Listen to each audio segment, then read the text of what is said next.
Hello and welcome back. Here's to another episode of Take a Sip with Rob and Tanya. Yep. Cheers, babe. Cheers to you. You look beautiful.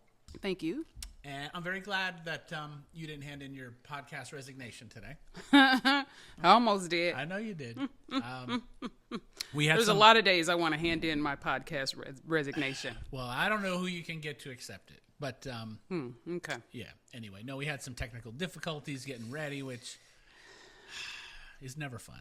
Oh, it's always a blast. It's always a blast. But you know what? But y'all got to know, Tanya is tech support in this equation. She takes care of everything, keeps us on track, gets everything done. So I appreciate you for that, among many other things. I do what I can.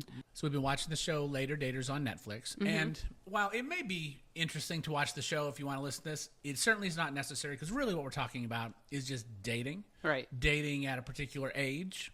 And on just our relationship stuff, and we just kind of goof on stuff in general. So if you're not watching the show, don't be deterred. Please hang out, and you might enjoy it anyway. Yes.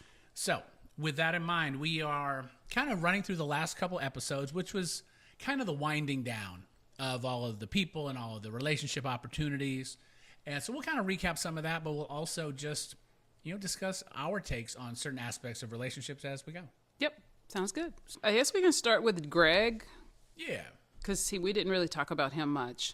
No, and of course, Greg I think we talked about him a little bit in the last podcast, maybe. Yeah, he turned out to be, I think we can say, kind of a more minor player than some of the others. Yeah, we didn't see him until later in the season, and really just, I think, on a couple of dates. Yeah, and I guess compared to everybody else, he's just no shade if he listening to this, but he kind of boring. And again, we kind of only get what they give us, and we recognize that. But yeah, I think boring is probably a good word. Yeah. I'm sorry, Greg, if you're listening to this. Yeah, I'm sure he's very nice. But, yeah. And, of course, we didn't get to see him interact with much, but it really didn't feel like he was coming with much. No, he didn't. He was very reserved. Mm-hmm. Like, it almost seemed like this whole dating show was really not a fit for him. Like, he seemed uncomfortable the whole way. Yeah, for sure. Yeah. Even on the little bit we saw of him. So, yeah, maybe dating not on TV is more up his alley. Probably. Yeah, which, that's probably and true that's for fine. a lot of people. Mm-hmm. Mm-hmm. So Greg, he kind of lives out in the country outside of Atlanta. The whole show is based in and around Atlanta. Yeah. He went on a date with a woman named Kelly. Then went on a date with a woman named Sherry. Sherry and he, this was in the last couple episodes, really didn't have any chemistry. No chemistry. No. I don't. Yeah. It was just, they couldn't even get beyond like just pleasantries. No. So. And so he ultimately, apparently, was reaching back out to Kelly, his first date, and trying to see if they could rekindle something because... Yeah, Kelly had big boobs. He liked her. She did. Well, who doesn't, right? Really? But yeah, I guess he had cut it off just saying, oh, we live too far apart or something that wasn't going to work, which was, of course, a turnoff. And then he realized, hell, I'm a grown-ass man. I could go somewhere to see somebody. Right. And so, yeah. So anyway, I guess to be continued, but... We really don't know much more about Greg. No. And I'm good. I don't really need to know more about him. Right. Let's do Lori. Lori's always something. She's definitely always something. Yeah. So she finally had her birthday party. Mm-hmm. And the last date she had was with Martin, and he came to her party and brought her flowers. But he seemed really weird because he kept following her around, and it was just really kind of...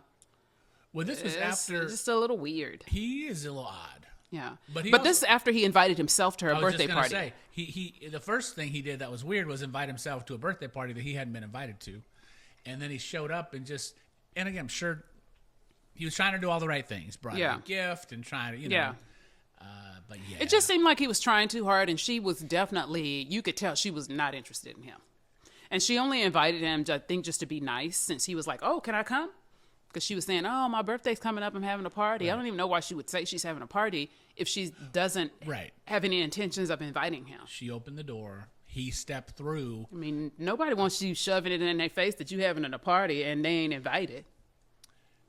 I agree on the one hand, but at the same time, if I just met you, and clearly this party has been in the works for a while, I would never invite myself. Oh, God, no. I mean, a normal person would never invite themselves. If this was somebody that I am interested in, I think I would just go, well, that sounds like fun. What are y'all doing? Oh, that sounds great. Yeah. Can't wait to hear about it next time we get together. Right. Right. Yeah. That's You how wouldn't invite leave it. yourself. No. But yeah. Because you don't know the dynamic. Yeah.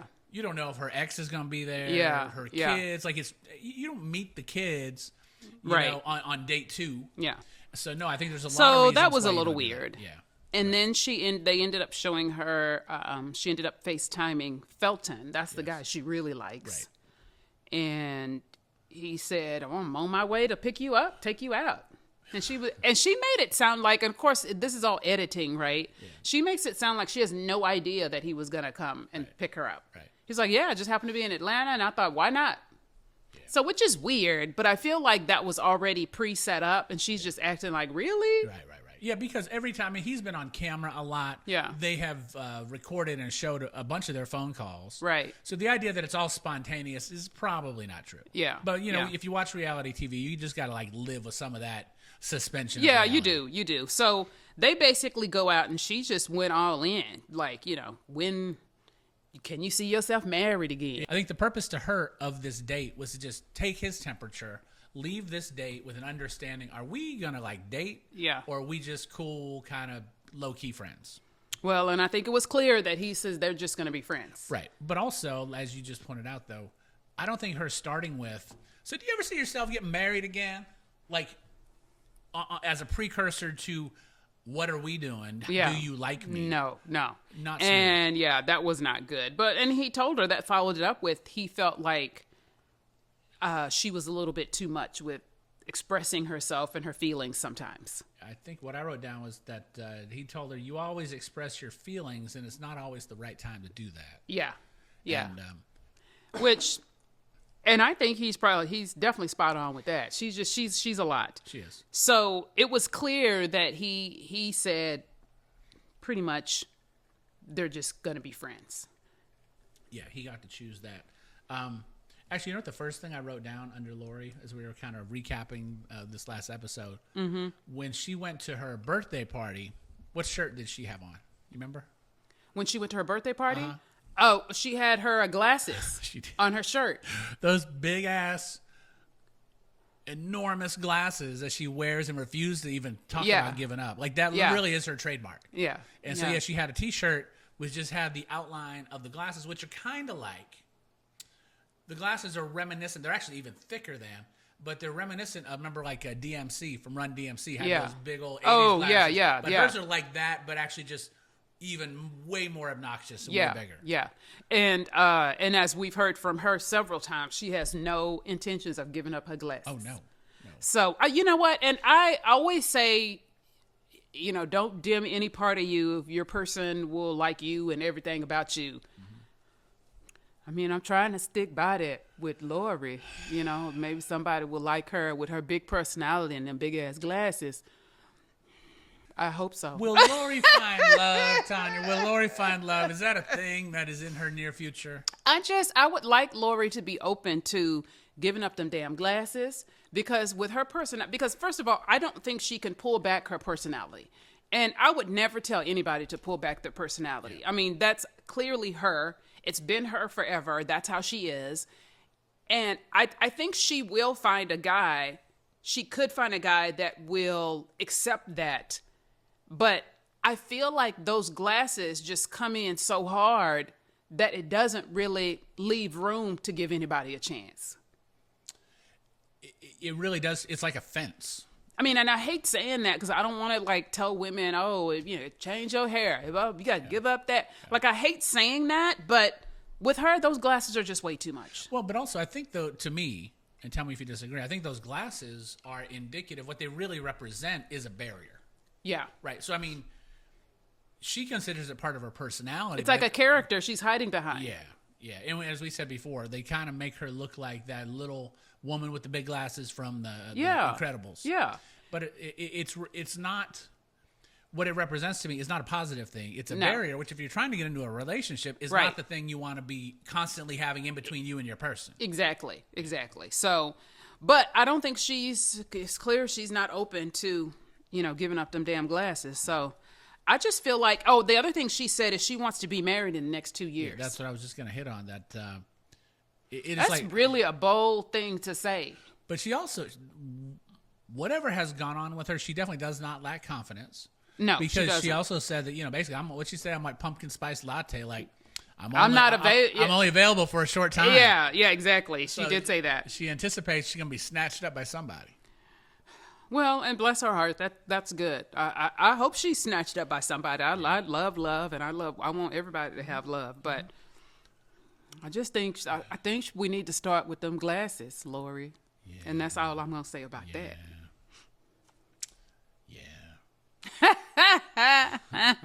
Rooting for you, Lori. Yeah, for sure.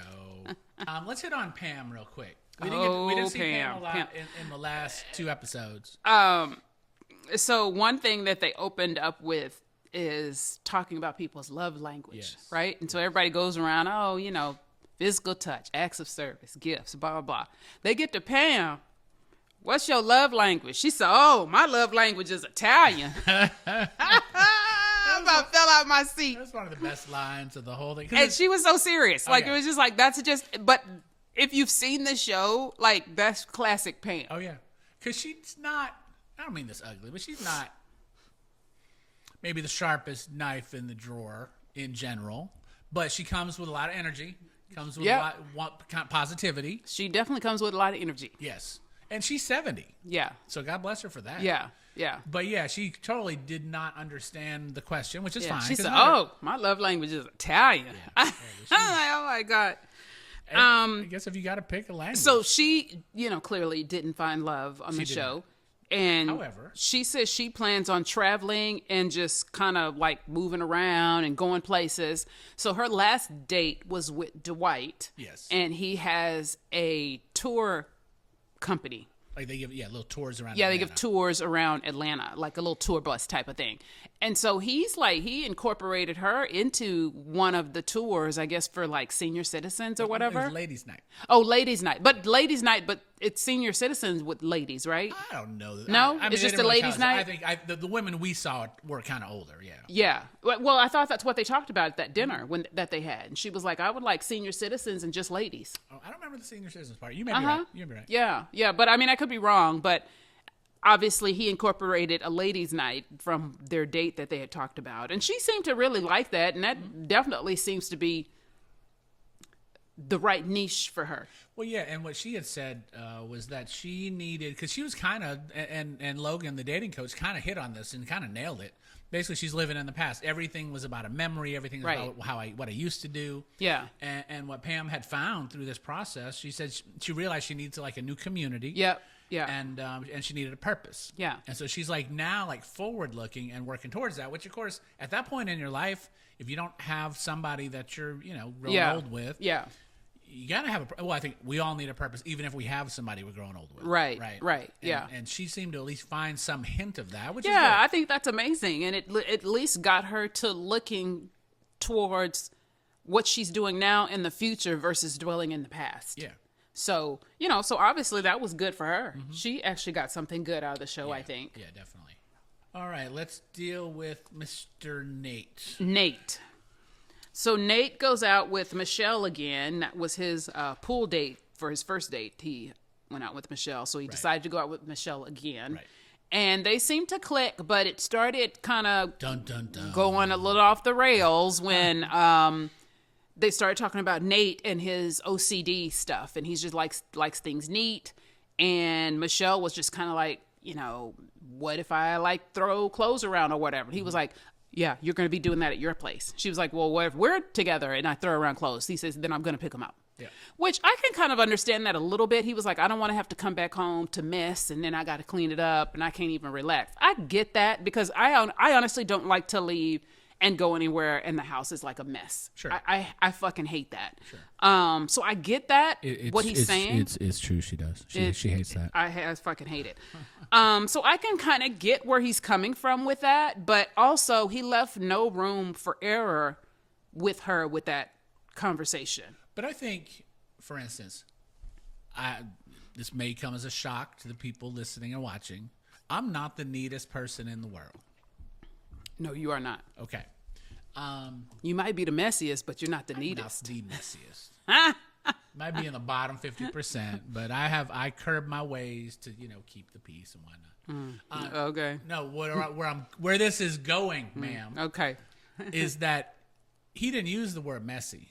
He used the word chaos. She said, what if I had a couple dresses still laying out when we left? Because I can't come home to chaos. I'm like, is 2 dresses chaos? Yeah. I kind of feel him on that. Because it does, like, when stuff is just, like, thrown out, like it does feel like, in my mind, chaos. So I hate that I'm agreeing with him on this, but I kind of agree with him on that. But where does cluttered become messy, become chaos?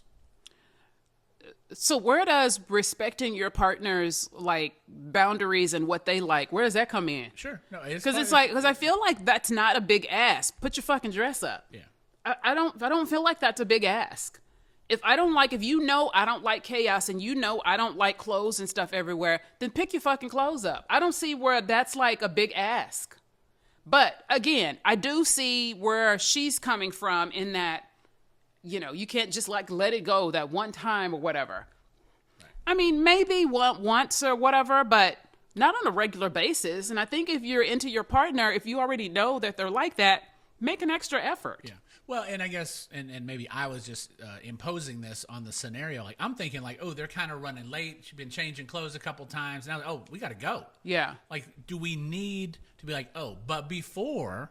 I can see that occasionally being in a hurry and maybe there's clothes like out or whatever. I can see that maybe happening, but that shouldn't be happening like every single time. Sure. Like one-offs, I'm okay with. Mm-hmm. And I think that's probably, I guess, where me and Nate differ because he didn't even seem like he was fine with one-offs. No. Well, and I think, and again, we don't know how it was edited, but I think, the part of her response could have been and maybe should have been, look, if it's a big deal to you, then I'll work on it. It won't, I'll try to curb it. I'll try to keep it in check the best I can.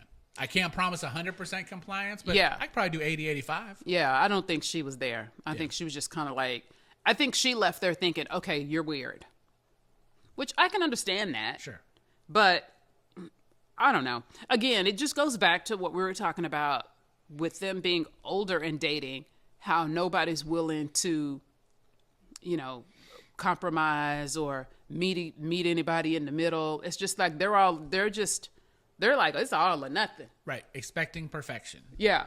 And like which I don't think that's fair because you're never going to find anyone that's like perfect and they're looking for people who are perfect and check off every single box. Yeah. And I feel like that's unrealistic. Mm-hmm. No, absolutely. And that's actually something I want to talk about at the end, which is the quest for perfection versus I've been here on this earth for more than 50 years and I know that doesn't exist. How do you juxtapose that?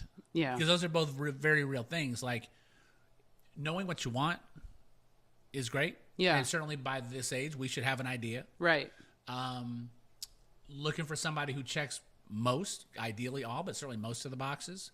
But also just living in the real world where you recognize that, we all have our little quirks. Yeah. And probably nobody's going to actually be perfect. So I want to talk about that kind of thing. Yeah, that's true. So they talked about love language. What's your love language? I don't know that I know all the love languages. I don't know all of them. I mean, I guess what is it? It's acts of service, gifts, physical touch, words of affirmation. 4. 5 love languages. Oh, what's the 5th one? I missed one. Oh, I did good. I only missed one. What's the 5th one? Acts of service, receiving gifts, quality time. Quality time. That. Okay, give a shit about that. Quality time. That's the one I missed. Right. Words of affirmation and physical touch. Okay. What's yours? I mean, I think you know what I know what yours is. I'm just saying for you to say for the people. Fine. For the people, physical touch would be my number 1. Probably words of affirmation would be my next one. Yeah, that's fair. What you got? Mine is gifts. Okay. And probably words of affirmation. Okay. Words of affirmation are cheap, so that's good. He's like, let me do more of that. You look amazing. Look at you. Woo. That ain't no regular outfit. So silly. Yeah. So, but yeah, I think that's. I don't think I'd ever thought about that before. I was with you, but I mean, I think it's a fairly new concept that, when we were in high school, that wasn't really a thing people. Oh well, gosh, no. But, okay, all right, cool. Just wanted to know that. Let's move to Suzanne. Oh, Suzanne's your favorite.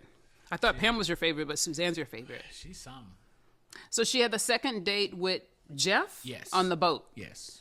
She invited Jeff out, which also she apparently got over her. I can't ask a man out. Yeah. She and her niece, I think, both had some of that. Yeah, I think they got over that. Yeah. Which I guess that's good. Yeah. I don't know that I would ask a guy out. Yeah. I don't think so. I feel like I just wouldn't want to come across too desperate. Well, now if we had gone out a few times already, right. then maybe and like something was coming up, right. Hey, you want to go to this party with me? Right. Kind of thing. But not like if it's just like a first or second date. I'm not. If we've gone out one time, I'm not. Right. I'm not initiating the second date. Yeah. No, she's clearly crossed a bridge to even get there. Yeah. Which was good, but then then that apparently didn't go great. Well, she said when she was out with Jeff, she kept thinking about Avery. Yeah. So she gives Avery another call and goes out with him again. And she tells him on the phone, she talks about second chances and stuff when she's in her confessional talking to us.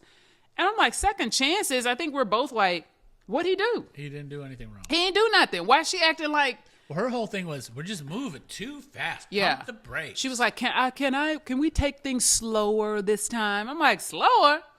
It's been a couple months, and we have no reason to believe it's gone that far. Oh, my God. No, remember, Avery was the one, when they were driving, I think on their first, home from their first date, he just randomly comes out with, you know what I don't want? A threesome. Just out of the blue. Nobody was talking about sex. Nobody was talking about threesomes. Nobody was talking about the weirdest thing you've never done. He was like... Rob is really bothered by that conversation.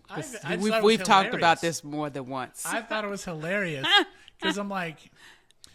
I mean, it's... I don't want a threesome. Said no guy ever. Well, no, I can understand the idea of maybe not wanting one. Or having reluctance about it. But just to bring it up. When it's not even on topic. Out of the blue. You're like, I had a good time at dinner. I like Georgia football. Did he really bring it up out of the blue? Out of the blue. Okay. There was no segue. Okay. It wasn't like, never have I ever. Rob is really passionate about this part. Because I think it was either the most awkward and weird thing anybody's ever done, or kind of evil genius shit, right? Yeah. Because if you're like, you're really fishing. Like, oh, but I really want one. You do? No, for her to come back with, I mean, in the right situation with the right person, I'd be open to it. Score. So then but I think it had to be fishing. Yeah. Because why are we talking? And Suzanne is such. It comes across as kind of a Daughters of the American Revolution type of lady. For sure. Or Confederacy, whichever. But Confederacy. Daughters of the Confederacy. I mean, she is a early mid-60s, 62, something like that. But she is a very conservative Southern woman. Oh yeah, for sure. Who, and I think we talked about this along the way. She predetermined. She puts thought into everything that goes on her body, every dress, every pound of makeup. Yep. Everything. Yep. Nothing is left to chance. It is predetermined and pre-planned. And so just to bring to her a threesome out the blue was an odd choice. It was odd. I didn't realize it was just like out of the blue. I thought they were talking about something and then he brought it up. But we're not talking about anything related to threesomes or sex or dating. Okay. So, they ended saying that they were still going to continue to date and that they were in a good place. So she ended up, looks like she found somebody. So. Did you want to do your Suzanne impression? I don't have a Suzanne impression. Oh, yeah, you do. I do? What's my Suzanne? I don't even know what it is. It's how she kisses. Oh, with the big extended lips, like. Well, she overlines her lips with the lipstick, so it, and she's got a very wide mouth. She does, and so it just looks very cartoonish. Yeah, but the way she gives him. And she grabs his face It's such a with both hands, and she'll go, mwah. It's kind of like how like a 75-year-old grandma would kiss the great grandbaby. Exactly. Come on to give me a Yeah. kiss. Mwah. And it's, you know, Yeah, it's totally like it's that. odd. Yeah. It is not romantic, cute, or sexy. It's not. It's not. It's some. Yeah, I wonder if she looks back and watches these episodes and cringes because of how she looks, or if she thinks like, man, I'm a bomb. I look good. I'm going with door number 2. Yeah. I think, and I hope she does, because, you know, having regrets or being embarrassed. Again, we've said before, we goof on these folks a little bit, Yeah.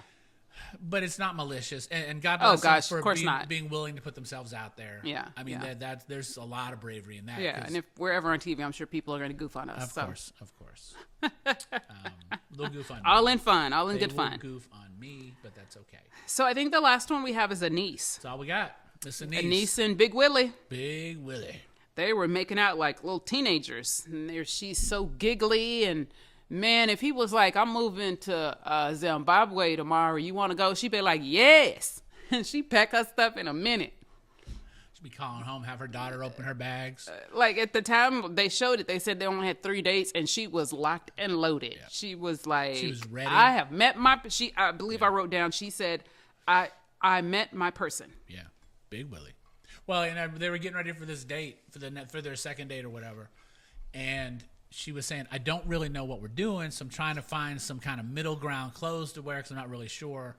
Yeah. And I made the comment as we were watching, I'm like, he could be taking her to like the sewer treatment plant, and she'd be like, okay. She'd be so happy. Oh, she would be fine. Yeah. Yeah. Yeah. Wouldn't be her dream date, but as long as she's with Big Willie, she'd be fine. Well, she even met his mom. That's right. That's right. That's quick. Yeah. Kind of want to look him up to see if they're still kicking. I know, I do too. Because they really both seem like they were really into each other. She was very attractive. I mean, to this she's very into him. man. I'm telling you. Melting. Yeah. So looks like she found love. Yeah, she I guess was the quote most successful, at least by the show, or at least finding a match, because it really seems like, but for Greg, we don't really know much about him really. Yeah. It seems like everybody else like made strides, got to a better place for the possibility of Right. dating, or just for the possibility of living life. Yeah. Which that was actually good to see. Yeah. Nobody. Well, again, based on what we saw, Yeah.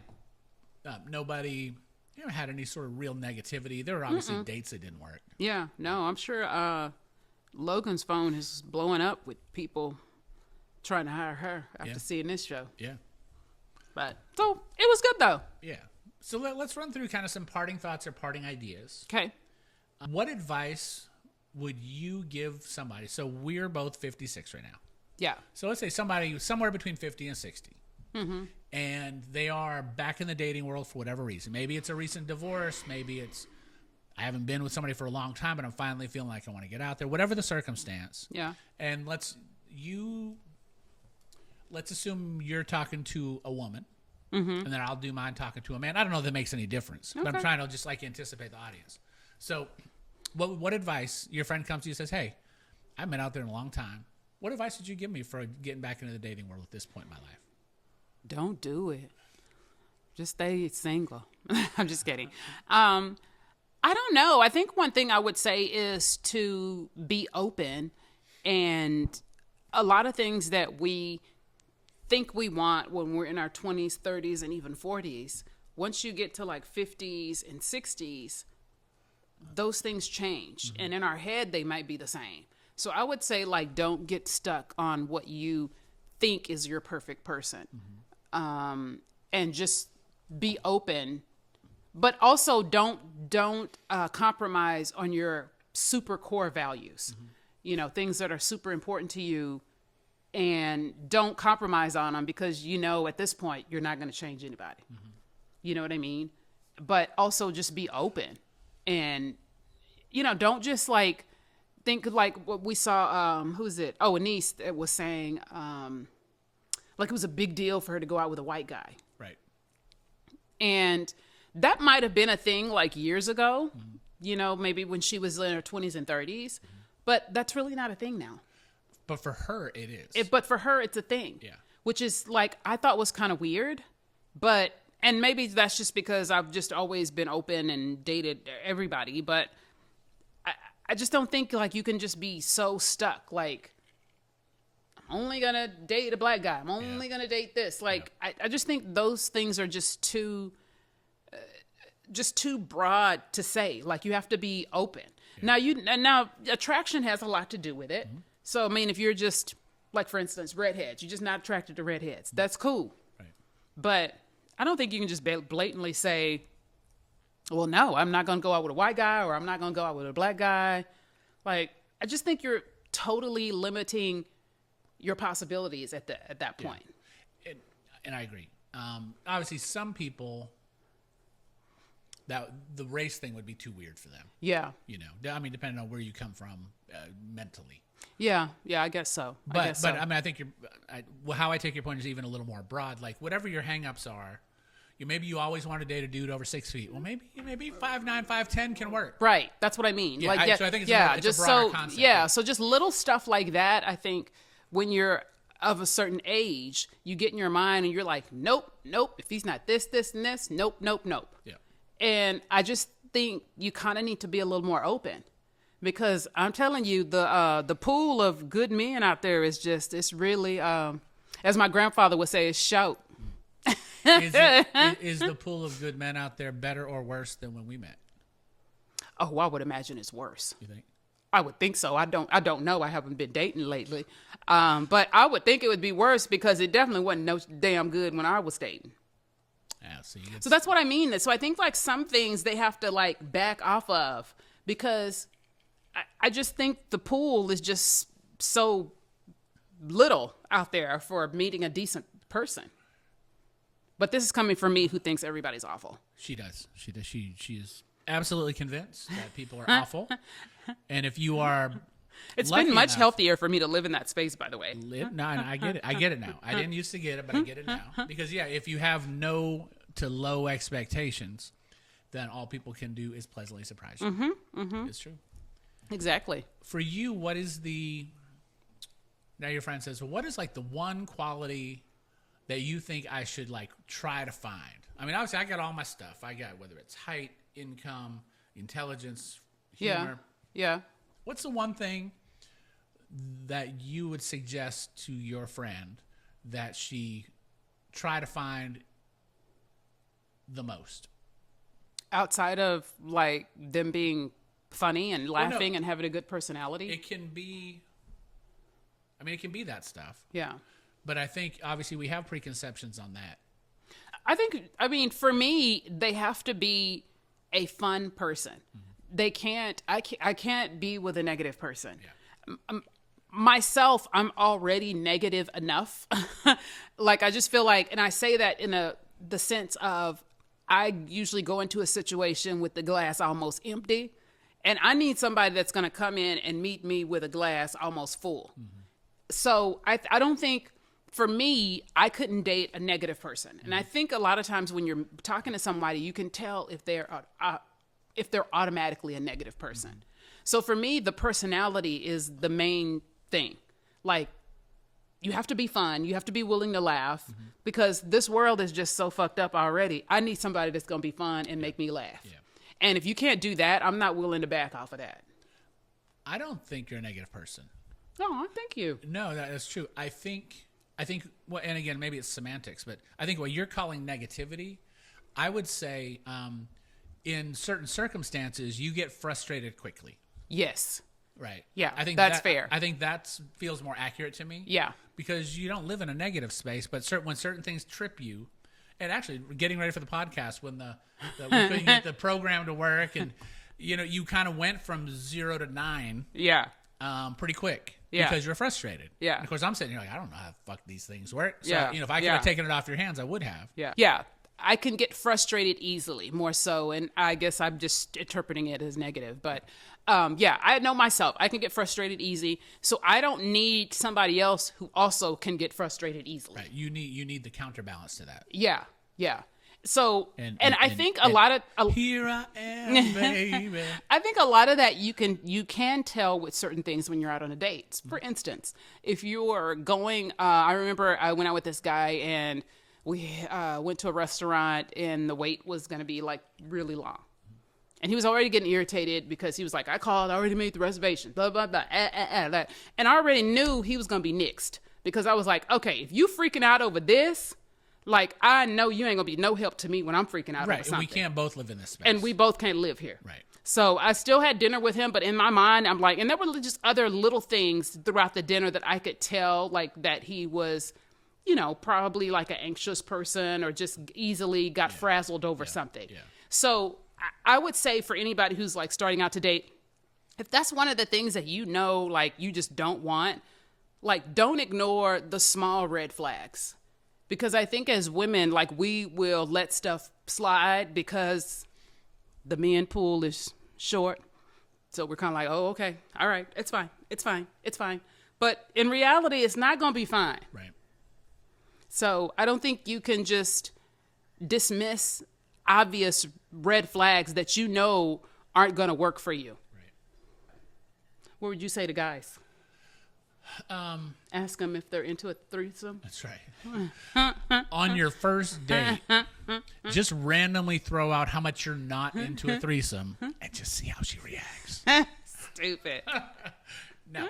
I would say, and of course every circumstance is different, but starting with this. So I think we saw at the end of the show, Lori saying, I want to be married in the next 2 years. Right. Like, that's the plan. Yeah. Now, there's no dude here. Right. That's the plan, though. That's her goal. Versus Nate, who says, when he's talking to Jackie, who just wants to be married to him. Yeah, she really does. She does. Bless her heart. Nate told her, in the next 5 years, I would like to be with somebody. Yeah. I think that's more realistic. Better, way better. So the advice I would give to a guy in his 50s, kind of getting back out there, I would just say move towards fun. Yeah. Find out people who are fun, situations who are fun, and try to engage with that and have fun. Yeah. The part that to me moves a relationship maybe from fun to more serious or to, you know, potentially marriage is the indescribable click. Yeah. If you can be having fun and then you recognize that you have the click, yeah, that's something. Right. And that can be a lot of things, because I do think it, you know, that's kind of where I started thinking about this, that, you know, we do juxtapose a lot of things. Like, you know, we're at a certain age where we don't know how many years we have left. Maybe you know, you only got 5 or 10 years left. So you kind of want to maximize the time you have, whether that's in a relationship or personally. Right. We should know at some level what we want. You know, I got my deal breakers, you got your deal breakers, and you should be able to identify those pretty quickly. Yeah. And then it's just a matter of, like I said, just trying to have fun. And I think not being too result focused. I want this to end in marriage. Yeah. To me, if you have that thought before you really know somebody, you're already setting yourself up for failure, because if it doesn't end in marriage, somehow then that's a failure. I agree. And you can have, and that's actually the one kind of semi-relationship I had before we met, and I've told you this, that you know, I dated somebody for about 3 months or so, and it was not super heavy, not super deep, but it was regular. Yeah. It was certainly the person I saw the most for that few months, and she was great. She was cute. She was a nice person. I realized after a couple months, this is not my person, but I did like her, and we were having a good time. But what I took from that, because that was really the only relationship I had in between my divorce and meeting you. Right. I took from that relationship, you know what? I can be in a relationship with somebody who's cute, smart, and fun, and we can have a good time. Yeah. This isn't my person, so she's not it, but just to be able to glimpse a version of that was super important to me. Yeah. Because then as I'm getting, you know, continue out of the dating world, and I met you not too much later, that was really important for me to just get to that space to realize what a very simple and base version of what a good relationship could be. Yeah. And so, yeah, that gave me so much reassurance. Like, actually, you know, relationships can be fun. And to take that moving forward was valuable. Yeah. Yeah. And then I met you. But the click, the indescribable click, and that's, I think, what we have such a hard time explaining to folks, too, when they ask us our story.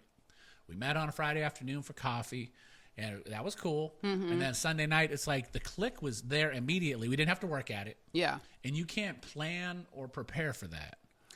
Yeah, and I think for us, the click was even through like text messages and stuff, and how we would talk on the phone or how we would communicate on text. Yeah.